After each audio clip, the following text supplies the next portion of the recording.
Hi friends, welcome to our channel. చాలా కాలం తర్వాత హీరోగా లవ్ మౌలి మూవీతో ప్రేక్షకుల ముందుకు వచ్చాడు నవదీప్. యూత్ఫుల్ రొమాంటిక్ ఎంటర్టైనర్ గా తెరకెక్కిన ఈ సినిమా అవనీంద్ర డైరెక్ట్ చేశాడు. ఈ సినిమాలో ఫంకూరి గిద్వాని హీరోయిన్ గా నటిస్తుంది. అలాగే ఈ మూవీలో రానా దగ్గుబాటి గారు ఒక గెస్ట్ రోల్ లో చేస్తున్నాడు. నవదీప్ 2.0 అంటూ జూన్ 7న ఈ సినిమా ప్రేక్షకుల ముందుకు వచ్చింది. ఇప్పటికి ఈ సినిమా హిట్ పడిందా, ఈ సినిమా ఏమైంది అన్నది ఇప్పుడు ఇలా తెలుసుకుందాం. ఈ సినిమాలో మన హీరో నవదీప్ పేరు వచ్చేసి మౌలి. మౌలి చిన్నతనం నుంచి ఒంటరిగా పెరుగుతాడు. అయితే మనుషులతో సమాజంతో కలవడానికి కూడా ఇష్టపడడు. అయితే తను మంచి ఆర్టిస్ట్. తను వేసే పెయింటింగ్స్ ఎంతో డెప్త్ ఉంటాయి. ఆ క్రమంలో జరిగే కొన్ని నాటకీయ పరిణామాల నేపథ్యంలో మౌలి వేసిన పెయింటింగ్స్ ద్వారా హీరోయిన్ పరిచయం అవుతుంది. అని మౌలి గాఢంగా ప్రేమిస్తాడు. అయితే కొన్ని ఏళ్ల తర్వాత మన హీరోయిన్ చిత్రలో మౌలి కోరుకున్న మార్పులు ఏమిటి, అసలు చిత్ర ఎలా ఉండాలని మౌలి ఆశించాడు, అందుకోసం మౌలి ఏం చేశాడు, ప్రేమ అంటే ఏమిటో మౌలి తెలుసుకున్నాడా, ఈ కథ మనం తెలుసుకుందాం. ఈ సినిమాలో హీరోగా నటించిన నవదీప్ తన నటనతో అందరినీ ఆకట్టుకున్నాడు. ముఖ్యంగా కొన్ని కీలక సన్నివేశాల్లో, అలాగే హీరోయిన్ తో సాగే బోల్ట్ అండ్ లవ్ సీన్స్ లో నవదీప్ చాలా బాగా ఆకట్టుకున్నాడు. అదే విధంగా సెకండ్ హాఫ్ లో కూడా భావోద్వేగాలను కూడా నవదీప్ ఎమోషనల్ గా బాగా పండించాడు.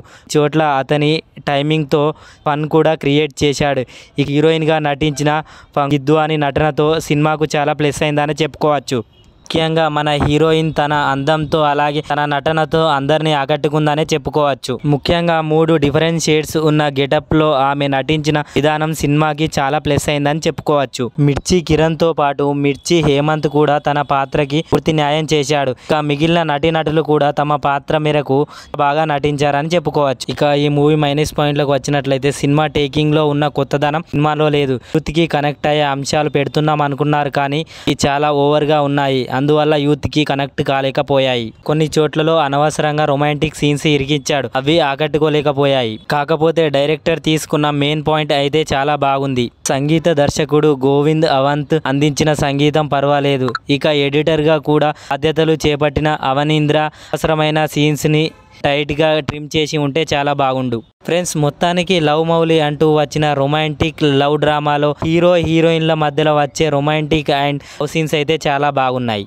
కానీ ఈ సినిమాలో కథనాలు అయితే మనల్ని ఆకట్టుకోలేకపోతుంటాయి. ఓవర్గా లవర్స్కు ఈ సినిమాలో కొన్ని సీన్స్ ఆకట్టుకుంటాయి, కానీ మిగిలిన వాళ్ళకైతే కొన్ని సీన్స్ అంతగా ఆకట్టుకోవు. ఈ సినిమా మీరు చూసారా? ఉంటే మీకు ఎలా అనిపించిందో కామెంట్ చేయండి. ఇలాంటి ఇంట్రెస్టింగ్ రివ్యూస్ కోసం మా ఛానల్ని సబ్స్క్రైబ్ చేసుకోండి.